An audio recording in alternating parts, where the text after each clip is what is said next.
Baik, Assalamualaikum ya. Salam sejahtera dan salam puas ketiga ya. Ada satu perkembangan menarik yang saya nak ulas. Tempoh hari saya ada bercerita atau mengulas sebenarnya atas permintaan ya. Satu perkembangan di mana tular satu poster yang ada gambar Muhyiddin dan mendakwa ada mesyuarat lebih kurang tergempalah Perikatan Nasional ya, yang gambarannya dalam laporan media adalah di mesyuarat Perikatan Nasional yang dipanggil oleh Bersatu. Okay. So saya ulaslah, saya beritahu secara jelas bahawa laporan itu tidak begitu lengkap dan ada banyak tanda soal, dan juga Muhyiddin atau Bersatu tidak boleh panggil mesyuarat Perikatan Nasional kerana tidak boleh ada mesyuarat Perikatan Nasional, majlis tertinggi ke apa, tanpa restu pengerusi Perikatan Nasional iaitu Samsuri.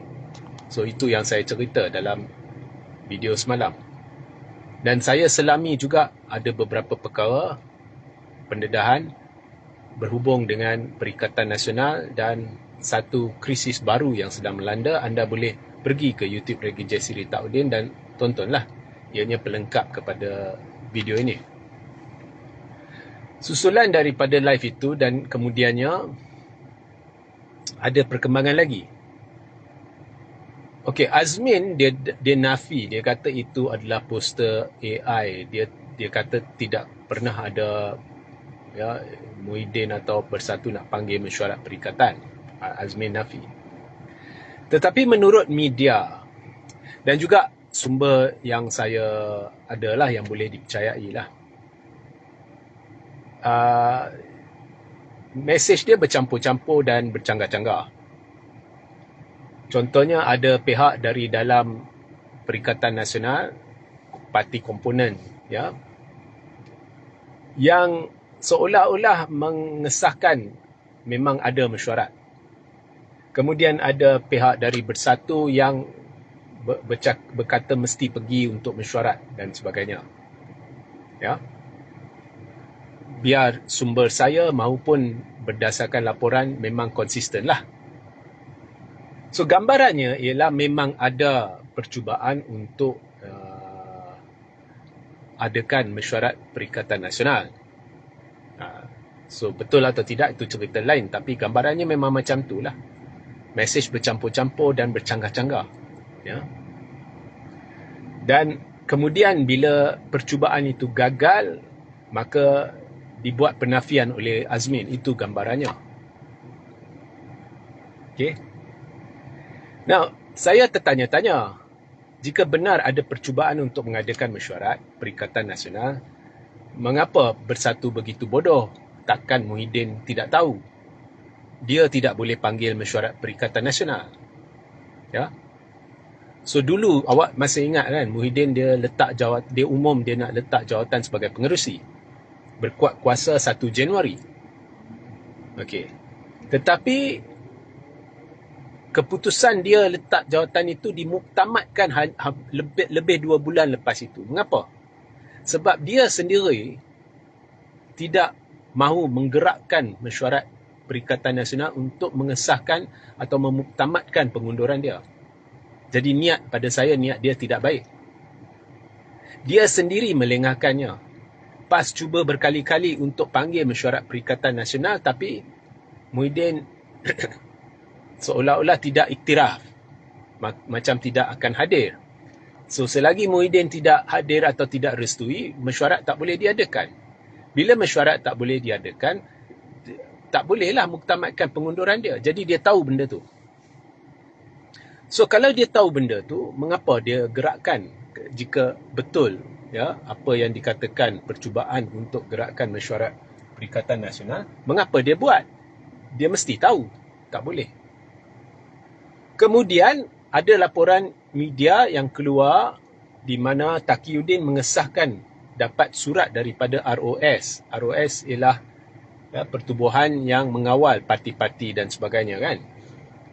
di mana ROS mengesahkan pelantikan Samsuri sebagai pengerusi. Sebab bila perikatan dah tukar pengerusi, mesti ada perutusan surat. Perikatan mesti memberitahu ROS bahawa benda ni sudah jadi, supaya ROS maklum dan mengesahkan bahawa sekarang dalam perikatan pengerusi dia bukan lagi Muhyiddin dan pengerusi barunya Samsuri. Jadi Muhyiddin Taqiyuddin sahkan, ROS dah hantar surat mengesahkan bahawa Samsuri adalah pengerusi perikatan yang sah. Dan oleh itu, tanpa Samsuri, kalau Samsuri tidak restui mesyuarat atau panggil mesyuarat, tak boleh diadakan mesyuarat. Jadi gambarannya di sini ialah ada percubaan dari Bersatu. Pendapat dari sumber-sumber saya dari dalam perikatan yang boleh dipercayai ini juga sama. Itu pendapatnya ialah ada percubaan oleh Bersatu untuk adakan mesyuarat. Dan gambarannya ialah Bersatu mungkin telah rasa atau mungkin Bersatu dapat maklumat yang salah bahawa pelantikan Samsuri belum dimuktamadkan oleh ROS ke apakah, maka Muhyiddin masih lagi pengerusi yang sah. So, maknanya jika benar ya, inilah maklumat salah ataupun tanggapan salah oleh Bersatu, maka Bersatu mungkin secara senyap telah cuba adakan mesyuarat Majlis Tertinggi Perikatan Nasional untuk muktamadkan bahawa Muhyiddin tidak letak jawatan dan Samsuri bukan pengerusi. Maknanya cantas Samsuri ambil alih control of perikatan. Satu perang saudara lah. Tapi nampaknya jika itulah tafsiran atau tanggapan Bersatu akhirnya tahu bahawa sebenarnya ROS sudah iktiraf Samsuri, maka tanggapan atau tafsiran mereka salah dan mereka batalkan hasrat untuk adakan perjumpaan. Dan apa yang menarik ialah tidak ada jawapan jelas dari gerakan maupun MIPP adakah mereka akan hadir. Tapi ada tanda-tanda bahawa mesej bercampur-campur bahawa gerakan dengan, especially gerakan ni, dia seolah-olah tahu ada mesyuarat dan mahu hadir. Okay? So, apa pun, Bersatu terdesak. Dia nak logo perikatan. Tapi semalam saya dah jelaskan, Bersatu dalam keterdesakan dia sudah kelam kabut dan tidak berfikir dengan betul. Dan ini memang satu perkara yang normal bagi pihak terdesak. Bila terdesak amat sangat, pemikiran tidak betul. Tidak ada masa untuk berstrategi. Sebab jika, dan kini sudah sah, sebab ROS dah hantar surat, jadi sudah sah Samsuri adalah pengerusi yang sah. Jika Samsuri adalah pengerusi, dan kalau kita bersandar pada kenyataan Muhyiddin, betul atau tidak itu cerita lain lah. Saya tak pasti Muhyiddin ni tafsiran dia betul atau tidak, sebab Bersatu ni tafsiran mereka sentiasa bercanggah-canggah dan banyak unsur putar belik. Contohnya Muhyiddin kata perlu persetujuan konsensus Majlis Presiden sebelum nak singkirkan parti. Tapi Muhyiddin yang sama kata Bersatu akan bertanding di bawah logo perikatan. Itu dah bercanggah, sebab kalau Majlis Presiden perlu ada konsensus, tapi saya tak yakinlah itu kebenarannya. Tapi kalau kita ikut logik Muhyiddin, kalau Majlis Presiden perlu konsensus, bukankah Majlis Presiden dan sebagainya juga perlu setuju dengan pencalonan yang dibuat? So, contohnya Bersatu nak letak calon ini di bawah perikatan, dia perlu konsensus juga. Bagaimana pula tiba-tiba Muhyiddin boleh buat keputusan unilateral bahawa Bersatu akan guna logo perikatan? Jadi di situ ada putar belik. Kemudian setiausaha politik Muhyiddin pula cerita lain. Dia tak guna konsensus, dia guna sebulat suara. Sebulat suara dengan konsensus lain. Jadi tafsiran perlembagaan yang mereka tidak pernah tunjukkan kepada kita pun dah berbeza-beza. So, saya kurang percayalah. Tapi, Muhyiddin perlu sedar, kalau ikut logik dia, perlu konsensus. Okey, Bersatu mungkin nak bertahankan kerusi-kerusi mereka di Johor yang mereka bertanding dulu. Tapi ianya perlu konsensus. Bagaimana jika PAS tak setuju? Dan jangan lupa, watikah pencalonan itu ditandatangani oleh pengerusi. Dan pengerusi yang sah ialah Samsuri. Bagaimana jika Samsuri tak mau tanda tangan? So, Bersatu ni, kalau dia buat hal, PAS boleh kata, kamu duduklah dalam perikatan, kita tak gaduh. Tapi, Bersatu nak bertanding, susah. Kau buat kita susah, kita buat kamu susah. Okey? So, Bersatu bagaikan duduk dalam penjara. Okay. Itu satu. Okey, orang boleh beritahu saya, Regi, kau mengarut. Kalau PAS boleh buat macam tu kat Bersatu, ikut logik sama, Bersatu boleh buat benda tu kat PAS. Andai kata tafsiran Muhyiddin betul lah, sebab saya tak percaya dengan tafsiran Muhyiddin. Okey, perlu konsensus. So, PAS nak letak calon di kerusi yang Bersatu dulu bertanding. Tapi Bersatu, dia fikir, kalau PAS tak mau bagi kita bertanding, kita pun tak mau bagi bertanding. Jadi dia tak setuju. Tak ada konsensus. Bila tak ada konsensus, walaupun Samsuri menandatangani watikah pencalonan, tapi dia tak boleh tanda tangan sebab tak ada konsensus kan? Ikut logik tu, Bersatu pun boleh buat susah PAS kan? Tapi, jika benar PAS telah, sebab saya dah beri cadangan, hanya satu jalan ke depan buat PAS dan reset. PAS dan reset akan jatuh. Nama PAS dah busuk. Nama perikatan dah busuk. Bersatu dah hancur. Hanya satu jalan ke depan buat PAS dan reset, iaitu bertanding di bawah logo Barisan Nasional, tiket Barisan Nasional menerusi Rumah Bangsa. Maknanya PAS masuk perjanjian dengan Barisan Nasional. Sebab Barisan Nasional dia tak terima lagi muafakat dan sebagainya, dia kurang percaya dengan PAS. Tapi dia terbuka kalau PAS nak bertanding di bawah Rumah Bangsa.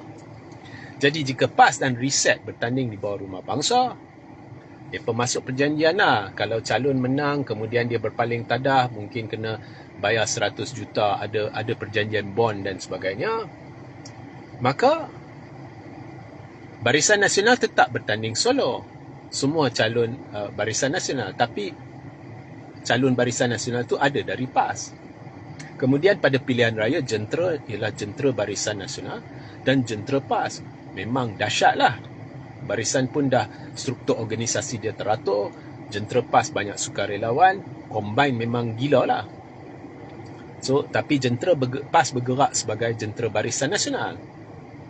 So, ini dan tambah pula, kalau semua guna logo Barisan Nasional, orang bukan Melayu tak takut. Ini akan membawa impak besar. Kalau PAS buat macam tu, maka PAS tak payah bimbang. Kalau Bersatu buat kacau berhubung pencalonan. Okey, PAS pun Bersatu tak dapat bertanding ikut suka hati. Bersatu buat susah bagi PAS. PAS pun tak boleh bertanding guna logo perikatan di bawah dalam tempat-tempat tertentu. Tapi PAS tak kisah kan?